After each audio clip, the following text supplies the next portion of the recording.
Assalamualaikum warahmatullahi wabarakatuh.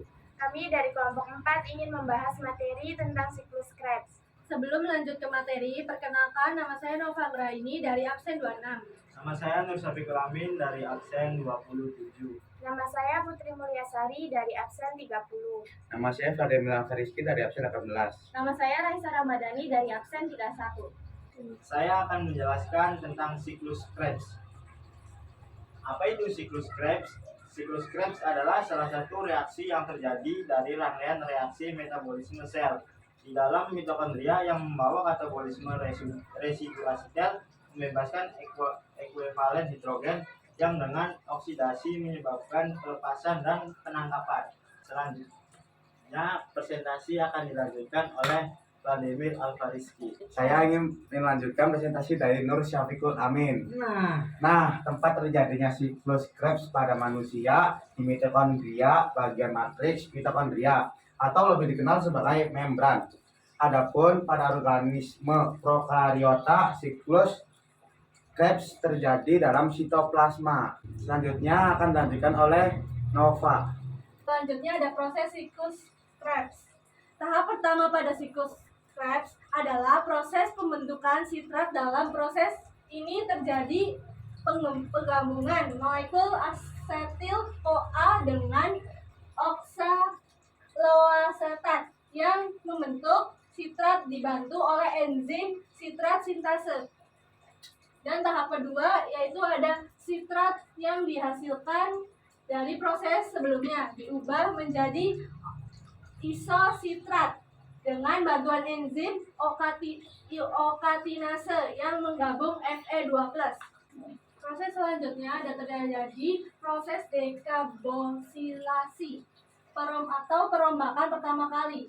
Isositrat yang telah terbentuk dioksidasi menjadi oksalosuksinat yang terikat oleh enzim isositrat hidrogenase.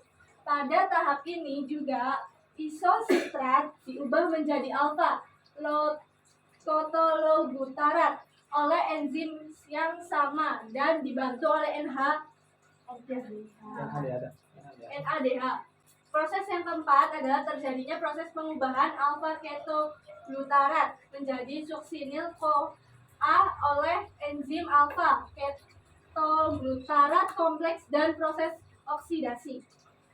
Selanjutnya akan dilanjutkan oleh Putri Mulyasari. Proses selanjutnya yaitu suksinil CoA kemudian diubah menjadi suksinat.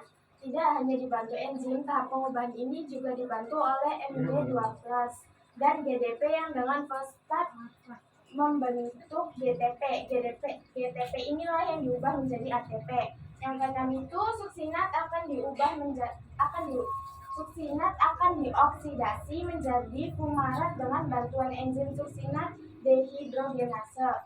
Yang ketujuh, pada tahap ini terjadi penambahan atau hidrogen pada ikatan karbon sehingga menghasilkan produk berupa malat. Yang 8, malat kemudian dioksidasi untuk menghasilkan oksaloasetat yang dibantu dengan enzim malat dehidrogenase.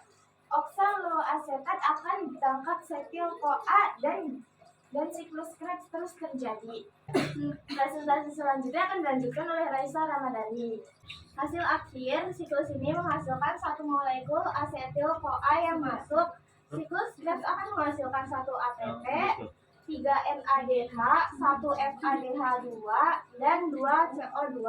Karena satu molekul glukosa akan diubah menjadi 2 asetil-CoA, maka satu molekul glukosa yang menjalani siklus Krebs akan menghasilkan 2 ATP, 6 NADH, 2 FADH2, dan 4 CO2. Selesai sudah pembahasan dari kelompok 4. Kurang lebihnya mohon maaf. Wassalamualaikum warahmatullahi wabarakatuh.